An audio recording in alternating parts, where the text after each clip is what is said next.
Hello all.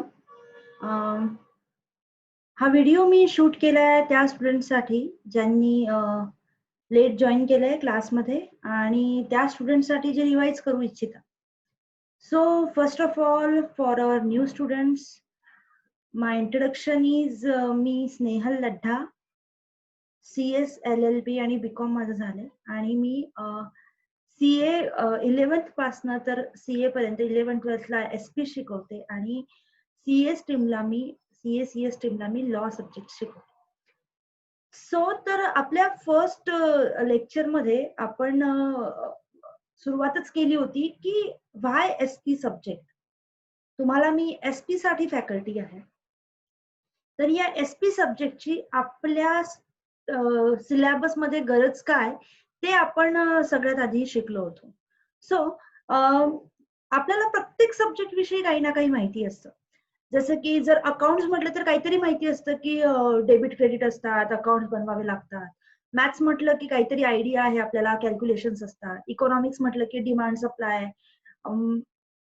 असं काहीतरी आपल्याला माहिती असतं. इंग्लिश लँग्वेज विषयी आपल्याला माहिती असेल. पण जर जर कोणी विचारलं की SP सब्जेक्टमध्ये काय आहे, तर आपल्याला काहीही सांगता येणार नाही. कारण हा आपल्यासाठी ट्रुली नवीन सब्जेक्ट आहे. सो हा एक ऍडव्हान्टेज पण आहे की नवीन आहे तर बेसिक पासून सुरू करूया तर बेसिकही स्ट्रॉंग होईल. तर जेव्हा लाईक 11th पासूनची 10th नंतरची जर्नी आता तुमची सुरू झालेली आहे आणि करिअरमध्ये ही जर्नी तुमच्या करिअरमध्ये या जर्नीचा खूप मोठा असा रोल असतो. त्यामुळे 11th हे इयर सगळे म्हणतात रिलॅक्सिंग आहे, पण रिलॅक्सिंग बरोबर हे इयर एक फाउंडेशनचा रोल प्ले करतं. त्यामुळे रिलॅक्स न करता याला थोडं सिरियसली आपण घ्यायला पाहिजे.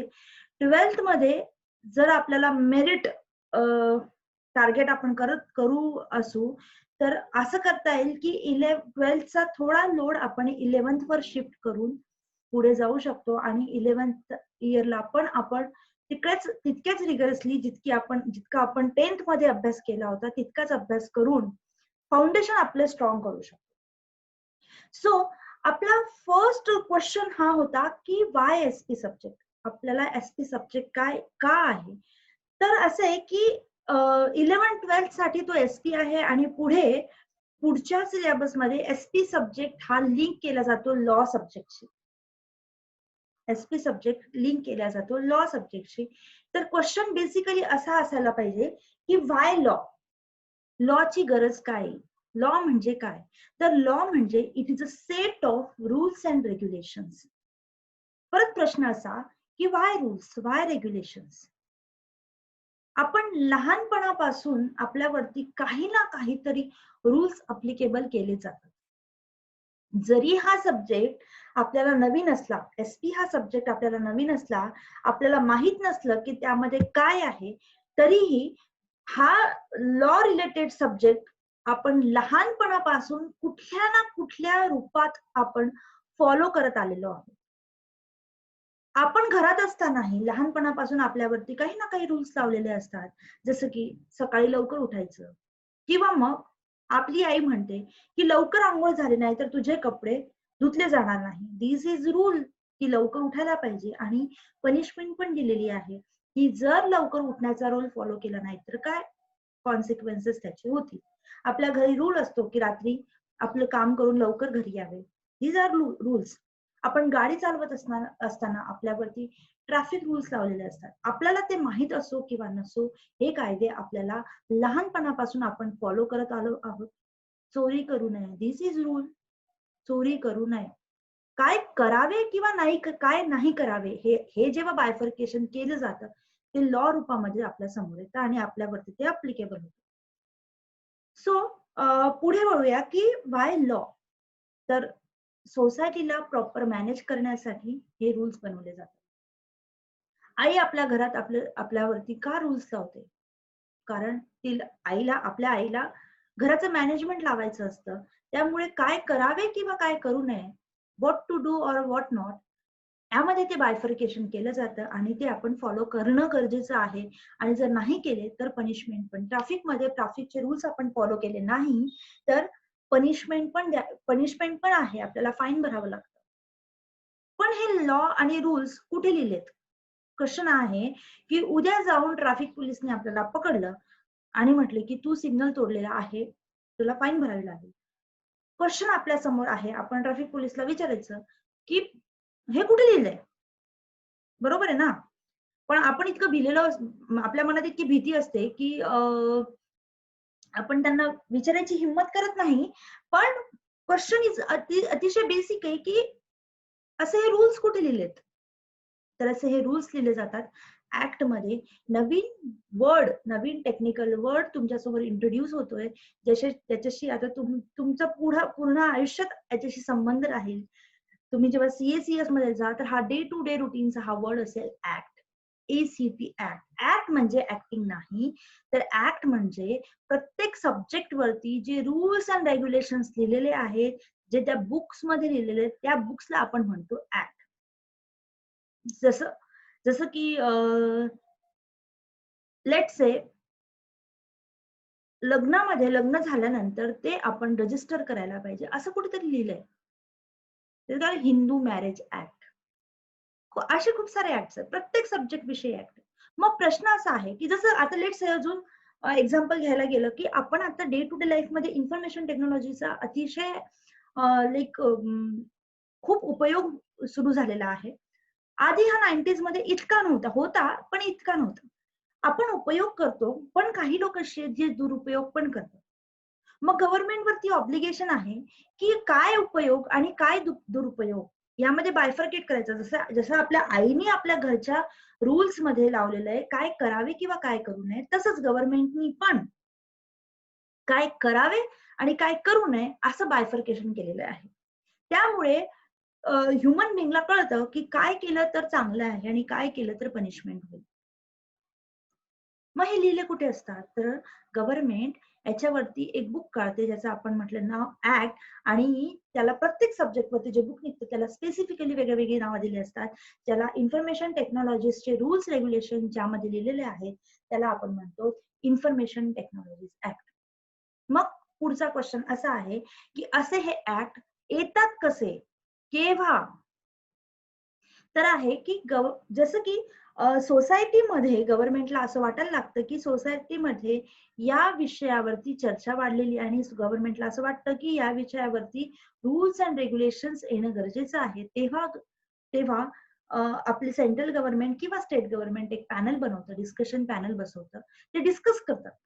ते जे डिस्कशन पॅनल आहेत त्यामध्ये मोठी मोठी लोक असतात, जज, लॉयर्स, एक्सपिरियन्स्ड पीपल असतात. तर ते डिस्कस करतात की काय करावे, कसे रूल्स लागावे, काय नाही. आणि ते नंतर पब्लिश केलं जातं आणि प्रेसिडेंटची त्यावरती साईन होते. आणि ज्या दिवशी प्रेसिडेंटची त्याच्यावरती साईन झाली ते आपण आपली इच्छा असेल किंवा नसेल तो रूल आपल्यावरती अप्लिकेबल होतो. लेट्स से परत एक्झाम्पल बघायला गेलो तर ऍसिड अटॅक. आधी काय होतं, ऍसिड अटॅक करून कोणी कोणाचं छळ करत नव्हतं. पण आता थोड्या वर्षांपूर्वी ऍसिड अटॅकच्या फ्रिक्वेन्सी वाढायला लागल्या. पण कोर्टाला माहितीच नव्हतं, कोर्ट म्हणजे पोलिसांकडे कंप्लेंट व्हायला लागली, पण कोर्टाला माहित नव्हतं की ऍसिड अटॅक वरती काय पनिशमेंट असावी, कारण ते कुठे लिहिलंच नव्हतं.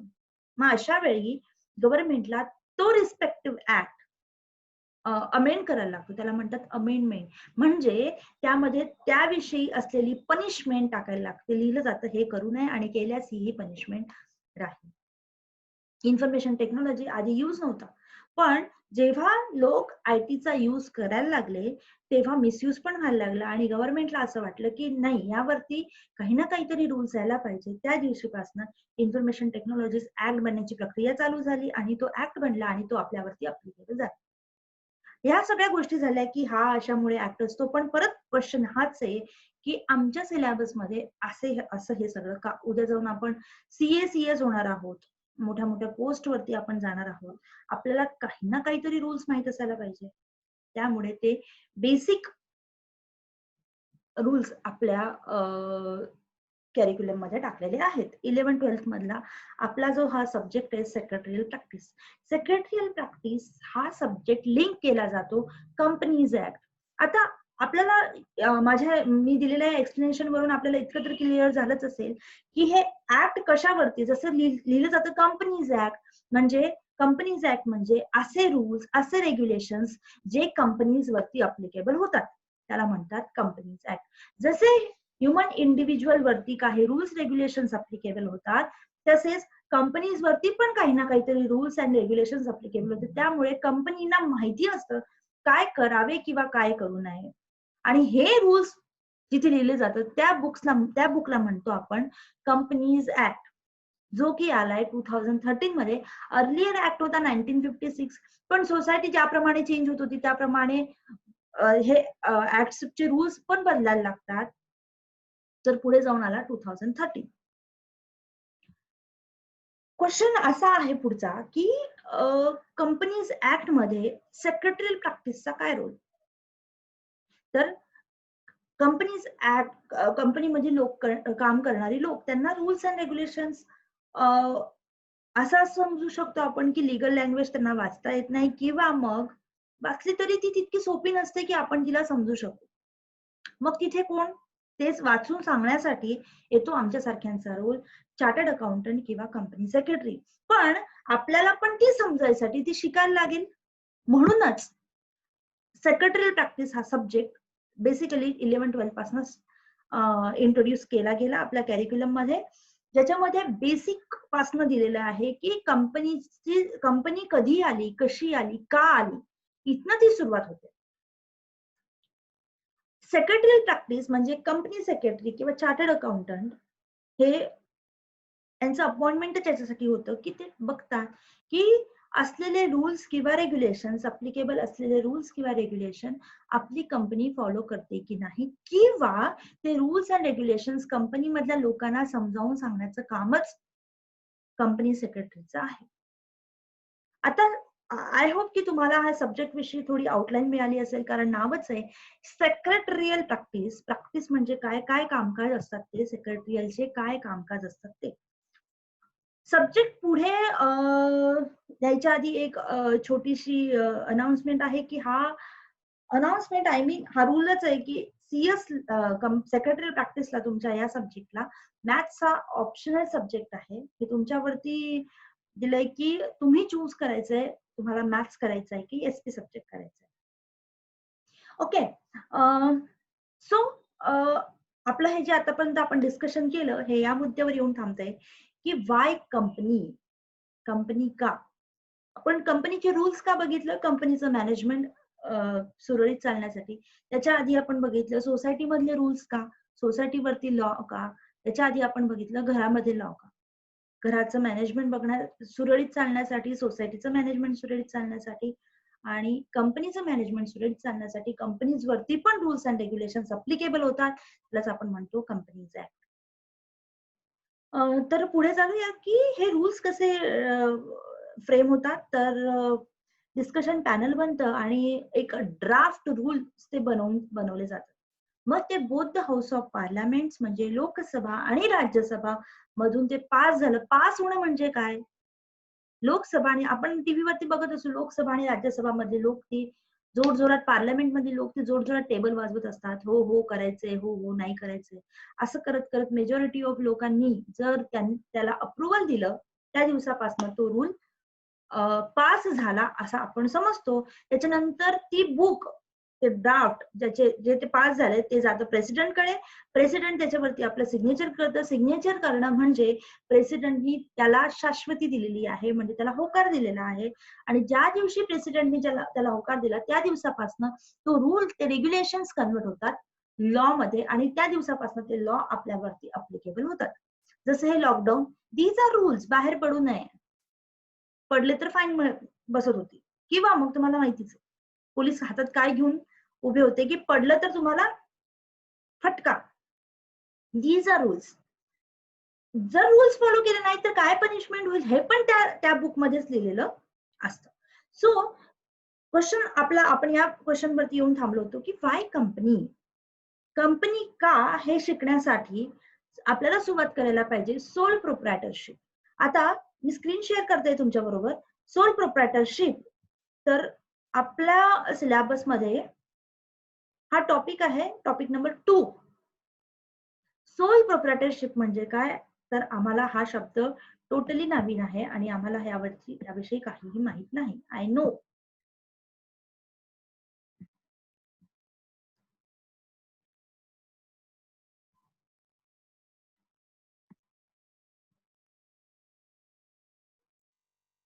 हा फर्स्ट टॉपिक आहे, हा आपण नंतर बघणार आहोत. सेक्रेटरियल, कारण आपण सगळ्यात आधी बघायला पाहिजे जॉईंट स्टॉक कंपनी म्हणजे कंपनी, व्हॉट इज कंपनी, आणि त्याच्यानंतरच कंपनी मधल्या काम करणाऱ्या लोकांचा रोल काय आहे ते. जॉईंट स्टॉक कंपनी समजण्यासाठी तुम्ही जर बघाल तर इथे दिले फॉर्म्स ऑफ बिझनेस ऑर्गनायझेशन. आता हे बघूया what is mean by forms of business organisation. So जर लेट से मी हर्षचं एक्झाम्पल दिलं होतं की हर्षला बिझनेस करायचा आहे. त्याचा असा विचार आहे की आता 10वीची माझी परीक्षा संपलेली आहे किंवा मग त्याचं एज्युकेशन संपलेलं आहे आणि तो सीएसईचा जॉब न करता तो म्हणतो की मला बिझनेसच करायचा आहे, बिझनेस मध्ये मी इंट्रोड्यूस आहे. हम किसी के नौकर क्यों बने, हम लोगों को नौकर बनाएंगे, असं त्याचा रूल आहे. आणि तो म्हणतो की मी बिझनेस करणार आणि मी एम्प्लॉईज ठेवणार, मी एम्प्लॉयर बनणार. सो सगळ्यात आधी जेव्हा बिझनेस करायचा होता तेव्हा त्याला सगळ्यात आधी ठरवायला लागतं की बिझनेस कोणत्या फॉर्म मध्ये सुरू करायचा. हे खाली जे टाइप्स दिलेले आहेत, sole trading concern, joint Hindu family business, I hope की तुम्हाला दिसत असेल, partnership firm, limited liability partnership, cooperative society आणि joint stock company, these are forms of business organisation. एकटा जर माणूस असेल, साधंच त्याला दुकानच लावायचं आहे, तर ते कन्वर्ट होतं सोल ट्रेडिंग. त्या बिझनेस फॉर्मला आपण म्हणतो सोल ट्रेडिंग कन्सर्न. दुसरा आहे जॉईंट हिंदू फॅमिली, वर्षानुवर्षे फॅमिलीचा चालत आलेला बिझनेस. तिसरा आहे पार्टनरशिप फर्म, जेव्हा 2 किंवा 2 पेक्षा जास्त लोक येऊन सोबत काम करतात तेव्हा त्याला म्हणतात पार्टनरशिप फर्म. पुढचं लिमिटेड लायबिलिटी, कोऑपरेटिव्ह सोसायटी आणि जॉईंट स्टॉक कंपनी आपण नंतर बघूया. आधी आपण बघतोय sole trading concern. Sole trading concern म्हणजे काय? एकटा माणूस. आपण साधं बघू, किराणा दुकानदार असेल, मेडिकल वाले असेल, तिथे एकच ओनर असतो, एकच माणूस आपल्याला दिसतो की तो ओनर आहे. हे सगळे ऑर्गनायझेशन टाईप होतात सोल ट्रेडिंग कन्सर्न. याच्यावरती पण मी एक नोट बनवलेली आहे.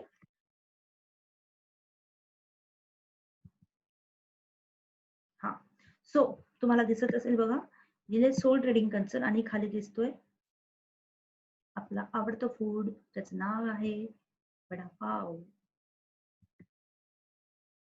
सोल ट्रेडिंग कन्सर्न बघा काय लिहिलंय, it is a form of business organisation which is owned, managed and controlled by only one person.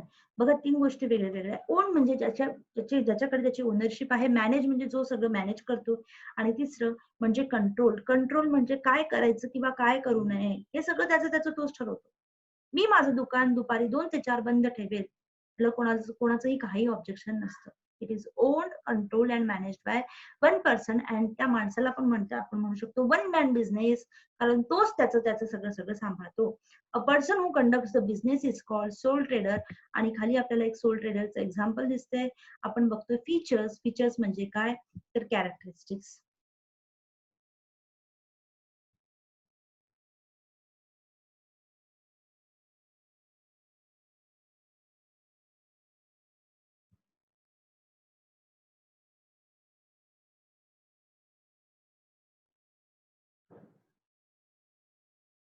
So माझी स्क्रीन पॉज झाली होती. मी परत सुरू करते की या नोट्स पासन.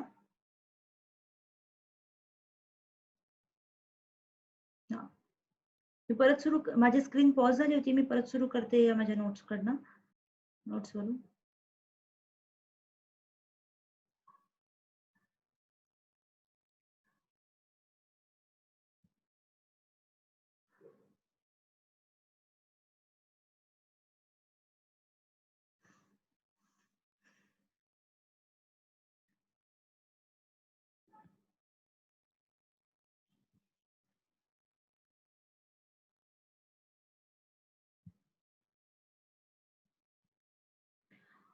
सॉरी, थोडं इंटरप्शन झालं होतं, माझी स्क्रीन पॉज झाली होती. मी परत सुरू करते की हे आपण बघतोय सोल ट्रेडिंग कन्सर्न. परत मी रीड करते. Sole trading concern is a form of business organisation ज्याचं क्लासिक कॅरेक्टरिस्टिक आहे की जी it is owned, managed and controlled by one person. त्याच्याकडे एकाकडेच ओनरशिप असते, त्याच्याकडेच ते मॅनेजमेंट असतं आणि कंट्रोल पण तोच माणूस करतो. Controlled by one person. It is also called as one man business. एकाच माणसाने चालवलेला business. And a person who conduct the business is called what? Sole trader. आणि खाली एक वडापाव विकणाऱ्या काकांचं तुम्हाला एक्झाम्पल दिसेल. हे काय आहे सोल ट्रेडिंग? कारण ते एकटेच काम करतात, ते एकटेच दिसत आहे आपल्याला आणि असं लक्षात येते की त्यांच्या एकट्याच ते सगळं आहे. तर ते काय आहे? Sole trading. आपण फीचर्स बघतोय. फीचर्स म्हणजे characteristics. Features of sole trading concern. तर क्लासिक फीचर आहे there is no separate law. जसं आपण डिस्कस केलं होतं की प्रत्येक सब्जेक्ट वरती आपल्या कंट्रीमध्ये काही ना काही लॉ किंवा ऍक्ट आहेत, म्हणजे रूल्स अँड रेग्युलेशन्स आहेत. पण सोल ट्रेडिंग कन्सर्न वरती असा कोणताही लॉ किंवा ऍक्ट नाहीये governing the sole trading concern. पण हे कशावरती चालत आले? Law of land. कारण सोल ट्रेडिंग कन्सर्न हा असा बिझनेस टाईप आहे, ऑर्गनायझेशन टाईप आहे की तो वर्षानुवर्षापासून चालत आलेला आहे. अगदी आधीपासनं जेव्हा आपल्या देशामध्ये राजे महाराजे होते तेव्हापासूनच लोक दुकान लावून वस्तू विकतात. त्यामुळे तो एक लॉ ऑफ लँड झालेला आहे. म्हणजे ते जे फॉलो करतात, ते जे नियम ते स्वतःहून पाळतात, तेच लॉ ऑफ लँड झालेले आहेत. आणि येणाऱ्या पुढची लोक जे सोल ट्रेडिंग कन्सर्न मध्ये इंट्रोड्यूस होतात ते पण ते रूल्स फॉलो करतात आपोआप. नेक्स्ट आहे sole trading concern has only one owner. आपण ऑलरेडी बघितले. Capital contribute. कॅपिटल म्हणजे बिझनेस मध्ये लावलेला पैसा. बिझनेस मध्ये लावलेला पैसा हा एकटा सोल ट्रेडरच इंट्रोड्यूस करतो किंवा तो लोन घेऊन करेल, पण ते सगळे पैसे त्याचेच आहेत. तो कोणाचीही मदत घेत नाही. म्हणजे कोणीही त्याच्या बरोबर अजून कोण कॉन्ट्रीब्युट करत नाही, तो एकटाच करतो. There is no division of profit or loss as there is a single owner. Profit and loss झाला तरी पूर्णच्या पूर्ण त्याचा, प्रॉफिट झाला तरी 100% त्याचा आणि लॉस झाला तरी 100% त्याचा. No divide. All decision of business are taken by sole trader. सगळे बिझनेस रिलेटेड डिसिजन हा सोल ट्रेडर घेतो. The sole trader can insure maximum business secrecy. Vada pav कसा बनवला गेला आणि तो का टेस्टी लागतोय याच्या मागचं सिक्रेट सोल ट्रेडर एकटा माणूस जर असेल तर तो हायली सिक्रेसी मेंटेन करू शकतो. तेच पार्टनरशिप फर्म असेल, तो एकापेक्षा 2 लोक काम करतात आहे, तर इन्फॉर्मेशन लीक होण्याचे चान्सेस जास्त असतात. पण सोल ट्रेडर मध्ये ते चान्सेस निग्लिजिबल आहेत. तो बिझनेस सिक्रेसी आपली मेंटेन ठेवू शकतो. नेक्स्ट आहे the liability of soul trader is unlimited. Liability म्हणजे देणे. जर लोकांकडनं पैसे घेतले असतील आणि ते देण्याची लायबिलिटी होलली अँड सोलली सोल ट्रेडरचीच असेल, त्याच्यामुळे तिथे वर्ड लिहिलाय अनलिमिटेड. जर पार्टनरशिप फॉर्म असेल आणि लोकांकडनं आपण पैसे घेतले, बँकेकडनं आपण लोन घेतलं, तर बँक एका पार्टनरला पकडेल, त्याने नाही दिलं तर दुसऱ्या पार्टनरला पकडेल. म्हणजे बँकरकडे काही ना काही ऑप्शन आहे.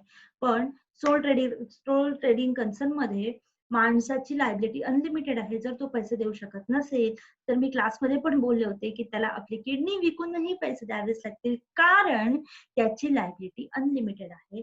Sole trading concern is not suitable for large scale business operations. मोठ्या टाईपच्या बिझनेस साठी सोल ट्रेडिंग कन्सर्न हा सुटेबल ऑर्गनायझेशन नाही, कारण हा छोट्या बिझनेस साठीच युजफुल असा आहे.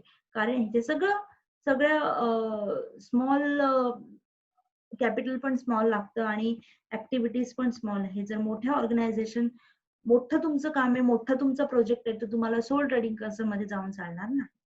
नेक्स्ट आहे in detail characteristics. I hope की आपलं इथपर्यंतच झालं होतं क्लासमध्ये. पुढच्या उद्याच्या लेक्चरला आपण बघणार आहोत in detail characteristics of sole trading concern, त्याच्यानंतर ऍडव्हान्टेजेस आणि त्याच्यानंतर डिसएडव्हान्टेजेस. ज्या स्टुडंट्सनी अजूनही क्लास अटेंड करायला सुरू केलं नसेल तर त्यांनी प्लीज क्लास रेग्युलर अटेंड करा, कारण दीज आर बेसिक. उद्या जाऊन हे जे तुमच्या डोक्यात बसलेलं आहे की आज जर तुम्हाला कळतंय तर ते लाईफ लॉंग तुम्हाला लक्षात राहील. आपण लहानपणी शिकलोय 2+2 4, हे आपण कधीही विसरत नाही. 2+2, कारण ते आपल्याला लहानपणी बेसिक मध्ये शिकवलं आणि त्याचा यूज पण आपल्याला तितकाच झालेला आहे. Same to same these are basic. तुमच्या पुढच्या करिअरचं, तुमच्या कॅरिक्युलमचं हे बेसिक आहे. हे मिस करू नका. आम्ही आता तरी शूट करून व्हिडिओ तुमच्यासाठी टाकलेलो आहे, जे मिस करतात आहे ते. पण क्लासमध्ये जेव्हा आपण शिकतो, तेव्हा स्टुडंट्सच्या क्वेरीज येतात. त्या रिझॉल्व्ह करता करता अजून पॉइंट्स बाहेर पडतात. त्यात आपल्या क्वेरीज पण सॉल्व्ह होतात.